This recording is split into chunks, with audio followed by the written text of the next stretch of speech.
கடத்தல் வழக்கில் வந்து ஏடிஜிபி அவர்களை வந்து பணியிட நீக்கம் செய்திருக்காங்க. முதல்ல வந்து விசாரணை அப்படின்னு அழைத்து சென்று இப்போ பணியிடம் நீக்கம் செய்திருக்காங்க.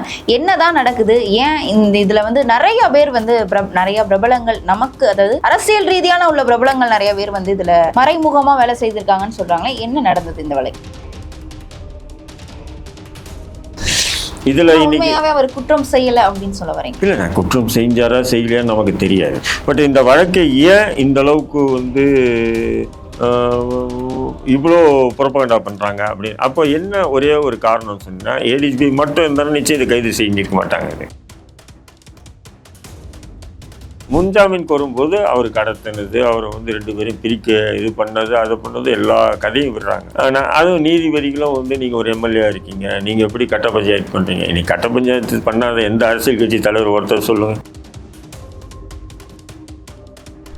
மாற்றம் செய்கிறார்களா? அதாவது இவர்களை தான் டார்கெட் பண்றோம் அப்படின்றது தெரிய கூடாது அப்படின்றதுக்காக என்ன பொறுத்தவரையிலும் ஜெகன்மூர்த்தியோட ஏடிஜிபி தான் இம்பார்ட்டன்ட். காரே கொடுத்துருக்காருன்னா எவ்வளோ முக்கியமான ஆளுங்களா இருப்பாங்க. ஏன் ஒரு இன்ஸ்பெக்டர் காரை நம்ம வாங்க முடியும்? இன்ஸ்பெக்டர் கிட்ட போய், சார் உங்கள் காரை கொடுங்க, நான் போயிட்டு வரேன் சார், இன்னும் கொடுத்துருவாரா? எப்படி கொடுப்பாங்க? Government property. ஒரு ஏடிஜிபி தான் காரை கொடுத்துருக்கேன்னா அப்போ எவ்வளோ அந்த தேனி பெண் வீட்டாருக்கு எவ்வளோ நெருக்கமான நபராக இருப்பார் அவர். கொஞ்சம் யோசனை பண்ணி பாருங்க. சட்டம் ஒழுங்கு மோசமாக இருக்குது. சரி, அப்போது சட்டம் ஒழுங்கு மோசமாக இருக்குன்னு சொன்னால் சட்டம் கூட்டணி கட்சியினுடைய தலைவரே பாரு இப்படி கட்ட பஞ்சாயத்து பண்ணுறாரு, இதை அம்பலப்படுத்தணும். இதுதான் திமுகவுடைய இது அஜெண்டா.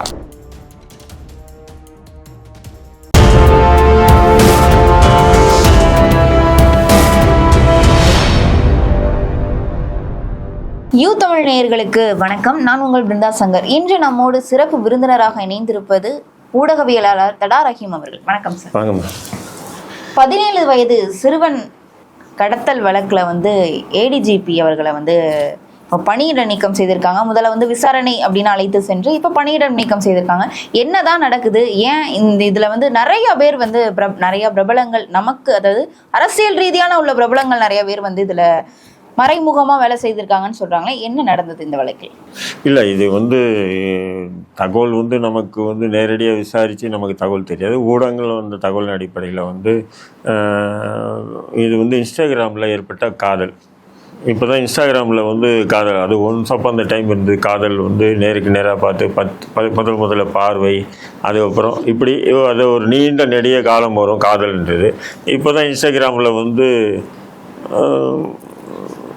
உடனே உருவாகுது, உடனே ட்ராப்பும் ஆகிடுது. அதெல்லாம் கூட இருக்குவீங்க. அந்த மாதிரி வந்து இன்ஸ்டாகிராமில் உருவாகிருக்கு. அது வந்து திருவள்ளூர் மாவட்டத்தை சேர்ந்த தனுஷ்ன்ற பையனுக்கும் தேனி மாவட்டத்தை சேர்ந்த செய்த ஒரு பெண்ணுக்கும் வந்து காதல் ஏற்படும். 2 பேரும் வேறு சமூகத்தை சேர்ந்தவர்கள். 2 பேரும் சாதி ரீதியாக வேறு சமூகத்தை சேர்ந்தவங்க. 2 பேரும் வந்து என்ன பண்ணுறாங்க, பதிவு திருமணம் செஞ்சுக்கிட்டு 2 பேரும் வந்து எங்கே போயிடுறாங்க. அந்த பெண் வீட்டார் வந்து கொஞ்சம் செல்வாக்கு மிக்க வசதி படைத்தவங்க போல இருக்குது. அதனால் வந்து எப்படியாவது பெண்ணை கண்டுபிடிக்கணும்னு சொல்லிட்டு அலைகிறாங்க. அப்படி இருக்கும்போது அந்த நேரத்தில் தான் ஏடிஜிபியை வந்து அணுகியிருக்காங்க. ஏதோ ஒரு நட்பின் அடிப்படையிலையோ இல்லை எத்தனை பேர் அதிகாரிகள் ஃப்ரெண்ட்ஸாக இருப்பாங்கள்ல, இப்போ அணுகியிருக்காங்க. அப்படிங்கும்போது அப்போது ஜெகன்மூர்த்தி கிட்ட அது போயிருக்கு. ஜெகன்மூர்த்தி அப்போ ஒரு 5 பேர் வந்து போய் அவங்க வீட்டில் போய் அந்த பையனை பார்த்தாங்க. பையன் இல்லை வீட்டில், அந்த பொண்ணும் இல்லை. அப்போ அந்த பையனுடைய தம்பி 17 வயசான அந்த பையனை வந்து கூப்பிட்டு வந்திருக்காங்க. கூப்பிட்டு கொஞ்சம் தூரம் வந்து இறக்கி விட்டு போயிடுறாங்க. போ அப்படின்னு சொல்லிட்டு போயிடுறாங்க. இதனால மிரட்டி பார்க்குறாங்க. அந்த பையனை வச்சு மிரட்டி நம்ம அந்த பையனை வரைக்க முடியுமா, அந்த பொண்ணை வர வைக்க முடியும். அது எல்லா குடும்பத்தையும் செய்கிற ஒரு விஷயம்தான் அது. ஏன்னு சொன்னால் அந்த பெண்ணை பெற்ற எல்லா நபர்களும் கடத்தல்ன்றது தவறுதான் இல்லையா சார்? இல்ல, இது கண்டிப்பா அந்த வருத்தங்கள் இருக்கும் பெற்றவர்களுக்கு. இல்லடா, நான் என்ன சொல்றேன், கடத்தல்ன்றது இன்னைக்கு எப்படி ஆயிடுச்சுன்னு சொன்னா, இப்போ பணத்துக்காக ஒருத்தர் நான் கூட்டு போனேன், வா நீ வந்து பதில் சொல்லு, நீ ஆஃபீஸுக்கு வா அப்படின்னு சொன்னாவே கடத்தல் ஆயிடுது. காவல்துறை நினச்சின்னா எப்படி வேணால் பண்ணலாம், கடத்தல்னு சொல்லி எப்படியா மாற்றலாம். அப்போது இது என்ன பண்ணுறாங்கன்னா, அது இதேமாதிரி கடத்தல்னு சொல்லி புகார் கொடுத்துருக்காங்க. அந்த அடிப்படையில் காவல்துறை விசாரிக்குது. அந்த நம்பர் பிளேட் பார்க்கும்போது இது ஏடிஜிபி வண்டி ஆச்சு, அப்படின்னு சொல்லும்போது அப்போ என்ன பண்ணுறாங்க, இது என்னடா ஏடிஜிபி எல்லாம் தொடர்பு இருக்காரும்போது அப்போது அந்த 5 பேரை கைது பண்ணுறாங்க. கைது பண்ண நபர்கள் வந்து வாக்குமூலத்தில் வந்து ஜெகன்மூர்த்தி, அதாவது புரட்சி பாரதம் கட்சியினுடைய தலைவர் ஜெகன்மூர்த்தி எம்எல்ஏவுடைய பேர் சொன்னதாகவும், அந்த அடிப்படையில் ஜெகன்மூர்த்தி வீட்டுக்கு வந்து போலீஸ் போகுது. அப்போ ஜெகன்மூர்த்தி வீட்டில் இல்லை. ஆனால் என்ன சொல்கிறாங்கன்னா, இல்லை போலீஸை வந்து மக்கள் சூழ்ந்துக்கிட்டு போலீஸை உள்ளே விடாமல் விரட்டிட்டாங்க, நான் ஜெகன்மூர்த்தி வீட்டில் தான் இருந்தார் அப்படின்னு சொல்லி அடுத்த நாள் அது நீதிமன்றத்துக்கு வருது. நீதிமன்றத்துக்கு வரும்போது ஜெகன்மூர்த்தி தான் வந்து முன்ஜாமீன் கோரி மனு தாக்கல் பண்ணியிருக்காரு. ஆனால் நீதிமன்றம் என்ன பண்ணுது, அந்த ஏடிஜிபி யார், அவரையும் வர சொல்லி 2:30 மணிக்கு ஆஜராக சொல்லுங்க என்பது. அப்போ அவர் ஆஜராகலை, அதனால அவரை கைது பண்ண சொல்கிறாங்க. அதுக்காக தான் கைது பண்ணுறாங்க. இதில் இன்னைக்கு அவர் குற்றம் செய்யலை அப்படின்னு சொல்ல வரீங்களா? இல்லை, நான் குற்றம் செஞ்சாரா செய்யலையான்னு நமக்கு தெரியாது. பட் இந்த வழக்கை ஏன் இந்த அளவுக்கு வந்து இவ்வளோ புறப்பகண்டா பண்ணுறாங்க அப்படின்னு, அப்போ என்ன ஒரே ஒரு காரணம் சொன்னால், ஏடிஜிபி மட்டும் இருந்தாலும் நிச்சயம் இதை கைது செஞ்சிருக்க மாட்டாங்க. இது ஏன்னு சொன்னால், பூவைமூர்த்தி புரட்சி பாரதம் கட்சியினுடைய தலைவர் பூவைமூர்த்தி வந்து அதிமுக கூட்டணியில் நின்று வெற்றி பெற்ற எம்எல்ஏ. அது மட்டும் இல்லாமல் இப்போ அதிமுக கூட்டணியில் இருக்கார். திமுகவை விமர்சனம் செய்யக்கூடிய அதிமுகவுக்கு துணையாக இருக்கார். திமுக விமர்சனம் பண்ணுவதில் முன்னணியில் இருக்கக்கூடிய ஒரு நபர் தான் பூவைமூர்த்தி. அப்படி இருக்கும்போது திமுக அவரை தான் டார்கெட் பண்ணுது. யார்? திமுக அவரை தான் டார்கெட் பண்ணுது. இப்போ நானே சொல்கிறேன், காவல்துறை உண்மையிலே நேர்மையான உண்மையான அப்படி இப்படின்னு நீங்கள் எல்லாம் சொல்லிக்கிறீங்க, எல்லாரும் சொல்லிக்கிறாங்க. அப்போ உண்மையான நடவடிக்கை எடுக்கணும்னா பூவைமூர்த்தியை எப்படி விசாரணைக்கு அழைத்து வர காவல்துறை போச்சோ அதேமாரி ஏடிஜிபி வீட்டுக்கும் போயிருக்கணும். போகலை, பூவைமூர்த்தி வீட்டுக்கு தான் போகிறாங்க. அப்போ பூவைமூர்த்தி விஷயம் தான் நீதிமன்றம். ஆனால் நீதிமன்றம் தான் என்ன பண்ணுறது, ஏடிஜிபி யார் அப்படின்னு சொல்லி கேள்வி எழுப்புது. கேள்வி எழுப்பி அவரை வரலைன்றதுக்காக அவரை கைது பண்ண சொல்லி நீதிமன்றம் சொன்ன பிறகு தான் அவரை கைதே பண்ணுறாங்க. நீதிபதி சொன்னதுக்கப்புறம் தான் கைது பண்ணுறாங்க. ஆமாம். அப்போ நீங்கள் நியாயஸ்தனாக இருந்தால் ஏடிஜிபி காருன்னும் போது நீங்கள் முதல்ல பூவைமூர்த்தியோட ஏடிஜிபி தானே முதல்ல பிடிச்சிருக்கணுமா? ஏடிஜிபி இவங்க பிடிக்க இல்லை, பூவைமூர்த்தியை தான் டார்கெட் பண்ணுறாங்க. பூவைமூர்த்தி எப்படியாவது கைது பண்ணி நீதிமன்றத்தை நிறுத்தி அவரை ஜெயிலுக்கு அனுப்பணும். இதுதான் திமுகவுடைய ஒரு வேலை செய்யுது. ஆனால் நீதிமன்றத்தில் அவர் முன்ஜாமீன் கோர்றாரு. முன்ஜாமீன் கோரும்போது அவர் கடத்தினது, அவரை வந்து 2 பேரும் பிரிக்க இது பண்ணது, அதை பண்ணது, எல்லா கதையும் விடுறாங்க. ஆனால் அதுவும் நீதிபதிகளும் வந்து நீங்கள் ஒரு எம்எல்ஏ இருக்கீங்க, நீங்கள் எப்படி கட்ட பஞ்சாயத்து பண்ணுறீங்க? இன்னைக்கு கட்ட பஞ்சாயத்து பண்ணாத எந்த அரசியல் கட்சி தலைவர் ஒருத்தர் சொல்லுங்கள். எல்லா அலுவலகத்திலையும் சமூக அமைப்புலேருந்து அரசியல் கட்சிகள்லேருந்து எம்எல்ஏக்கள், என் போலீஸ் ஸ்டேஷனில் நடக்காத கட்ட பஞ்சாயத்தா? எல்லா போலீஸ் ஸ்டேஷன்லையும் கட்ட பஞ்சாயத்து நடக்குதா இல்லைங்களா? எல்லாமே நடந்துக்கிட்டு தான் இருக்கு. நீதிபதிக்கு வேணால் தெரியாமல் இருக்கலாம், அதனால் வந்து விசித்திரமாக இருக்கும். அதனால் அவர் இப்படி ஒரு தீர்ப்பு சொல்லியிருக்கான். அதனால் வந்து அவர் வந்து என்ன பண்ணுறா, அங்கே போலீஸை பொறுத்தவரையும் ஜெகன்மூர்த்தி தான் டார்கெட், புரியுதுங்களா?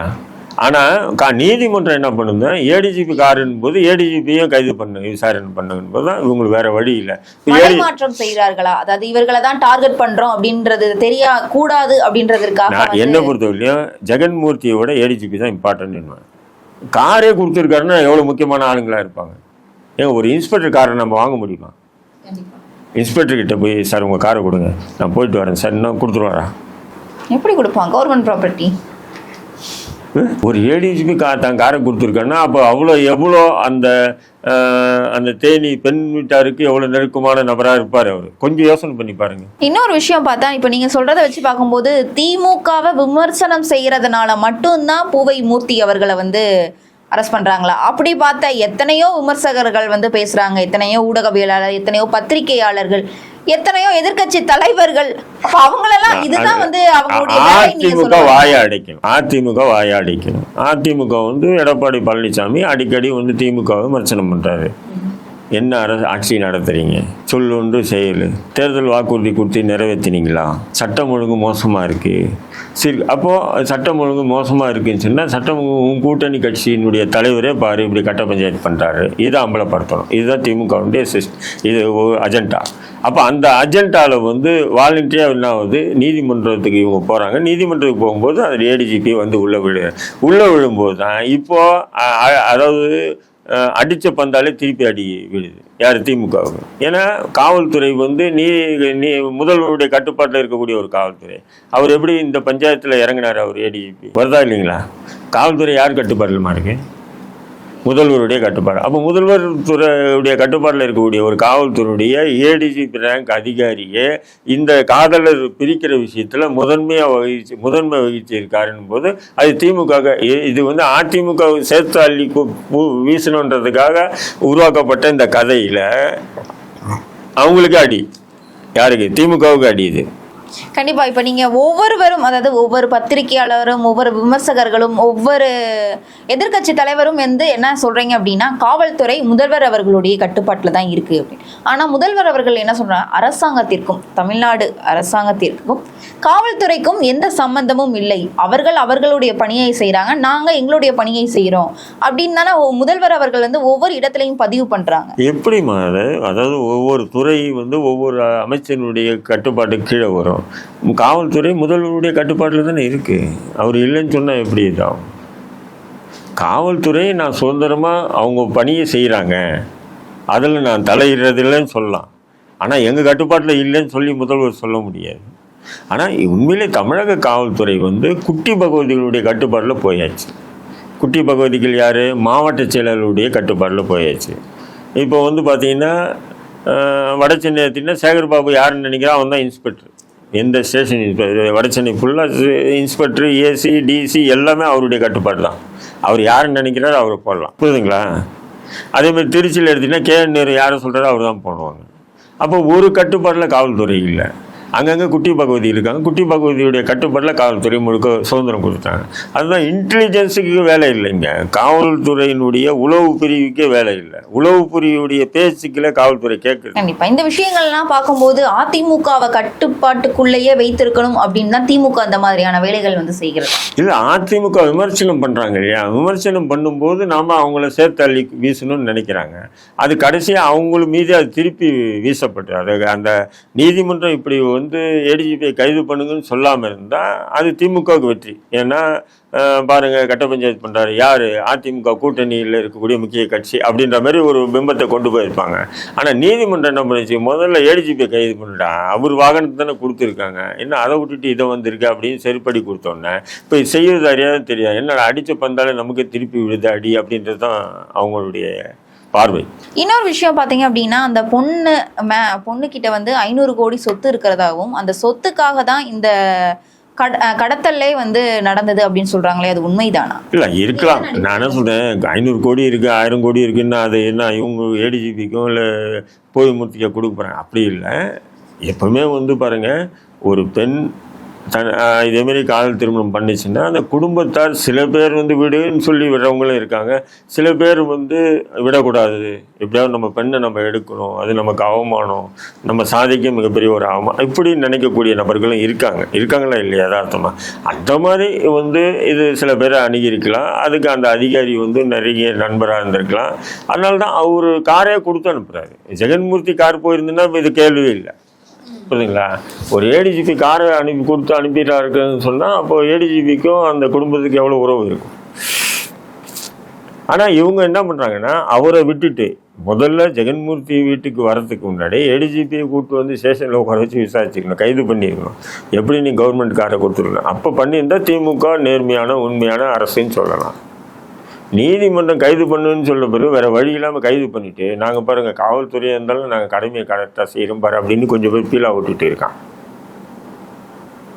இந்த கடத்தல் விஷயத்தில் தவறு நடந்ததுன்னா அது ஏடிஜிபி தான் ஃபஸ்ட்டுன்னு சொல்லுவேன். ரெண்டாவது தான் ஜெகன்மூர்த்தி வராங்க. ஆனால் இவங்க என்ன பண்ணாங்கன்னா ஏடிஜிபியை விட்டு ஜெகன்மூர்த்தியை தான் டார்கெட் பண்ணாங்க. ஜெகன்மூர்த்தி போய் அடைக்கலம் கேட்க வேண்டிய அவசியம் என்ன இந்த இடத்துல? அதுதானே முக்கியமா. ஏமா அது இயற்கையாக நடக்கும். இப்போ எங்கள் சமூகத்தில் நிறைய பேருக்கு திருமணம் நடக்குது. சில பேர் காதல் திருமணமே பண்ணிக்கிறாங்க, அலுவலகத்துக்கு வராங்க, இதேமாரி கேட்குறாங்க, எங்களுக்கு பாதுகாப்பு கொடுங்க, நீங்கள் பேசுங்க, அதிகாரிங்க கிட்ட பேசுங்க, இல்லை எங்கள் அப்பா அம்மா கூப்பிட்டு பேசுங்க அப்படின்றாங்க. நம்ம பேசுகிறோம் இல்லை, ஒரு சமூக ரீதியான அரசியல் ரீதியான ஒரு ஆளுமை இருந்தாவே இது போன்ற சில பல பிரச்சனைகள் வரும். அதெல்லாம் எதிர்கொள்கிறது தான். ஐயோ இதெல்லாம் வேணாம்ப்பா, இதுலலாம் நான் தலையிட மாட்டேன்பான்னு சொல்ல முடியாது யாரும். இப்போ நீங்களே நாளைக்கு லவ் மேரேஜ் பண்ணணும், ரஹீம்பாய் எனக்கு உதவி பண்ணுங்கன்னா நான் என்ன பண்ணுவேன்? நட்பு நடுப்பில் பண்ணுவேனா இல்லையா?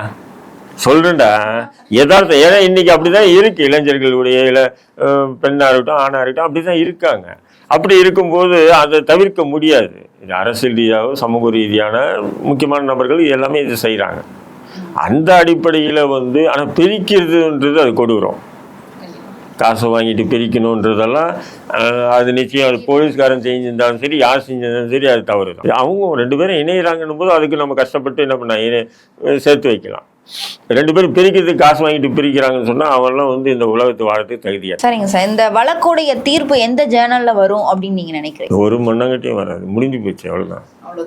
இப்போ ஜெகன்மூர்த்தி ஏபிஐ கொடுத்துட்டாங்க, இது அந்த 5 பேரை கைது பண்ணியிருக்காங்க. அதை வழக்கு அப்புறமா வெளியே வந்துடுவாங்க, அவ்வளோதான், முடிஞ்சிச்சு. இதெல்லாம் காணாமல் போயிடுங்க வழக்கு. ஏன்னா அடுத்த மாதம் பணி நிறைவு பெற மாதம் அடுத்த வருடம் மே மாதம் பணி நிறைவு. ஒரு ஐபிஎஸ் கேடர் அவர், டைரக்ட் ஐபிஎஸ் ஆனவர். 2 முக்கியமான பொறுப்புலையும் இருக்காங்க.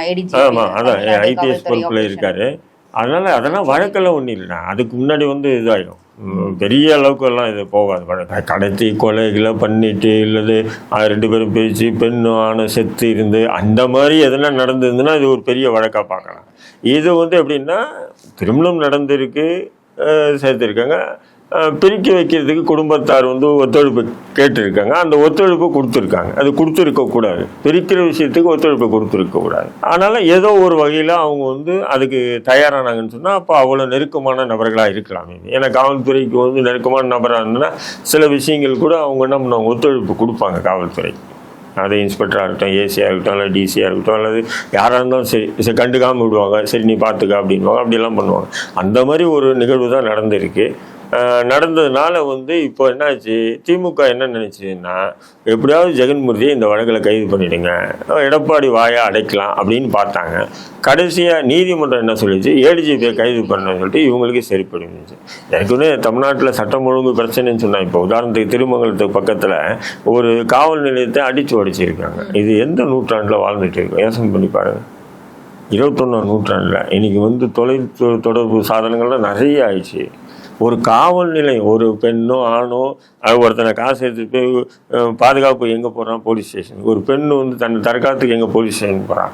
அப்போ அந்த போலீஸ் ஸ்டேஷனில் ஒரே ஒரு காவலர் இருக்காங்க. அந்த காவலரை அடித்து பூட்டிட்டு அவங்க இருக்கிற பொருட்கள்லாம் சேதப்படுத்திட்டாங்களா. அப்போ அந்த காவல் நிலையத்தில் இருந்த ஆயுதங்கள் நிலை என்ன, எந்த ஊடகமாச்சும் இதுவரையும் கேள்வி எழுப்பியிருக்காங்களா. அப்போ அதை பார்வையிட சென்ற போன அதிமுகனுடைய முன்னாள் அமைச்சர் உதயகுமாரை கைது பண்ணுறாங்க. ஒரு காவல் நிலையம் தான் ஆயுதம் இல்லாமல் இருக்குமா யோசனை பண்ணி பாருங்க. துப்பாக்கிகள் இல்லாமல் இருக்குமா? கண்டிப்பாக இல்லாமல் இருக்காது. அங்கே லைனாக வச்சிருப்பான் துப்பாக்கி, எல்லா கவலும் எடுத்து முன்னாடியே வச்சுருப்பாங்க, எல்லாமே வச்சிருப்பாங்க. அப்படி இருக்கும்போது இவங்க என்ன பண்ணா, 2 பேர் போனாங்களாம், அவங்க அப்பாவை தேடினாங்களாம். அவங்க அப்பாவை நாங்கள் கைது பண்ணல, அது தென்காசி போலீஸ் கைது பண்ணலான்னு சொன்னாங்களாம். அந்த ஆத்திரப்பட்டு அவங்க இருந்த டேபிள் சேர் எல்லாத்தையும் உடைச்சாங்களாம். அவர் ஒரு ஏடு இருந்தாலும் அவர் தூக்கி ரூமில் பூட்டிட்டாங்களாம். இது யார், இது என்ன விக்ரமாதித்யன் கதையோட மோசமாக இருக்கேன்.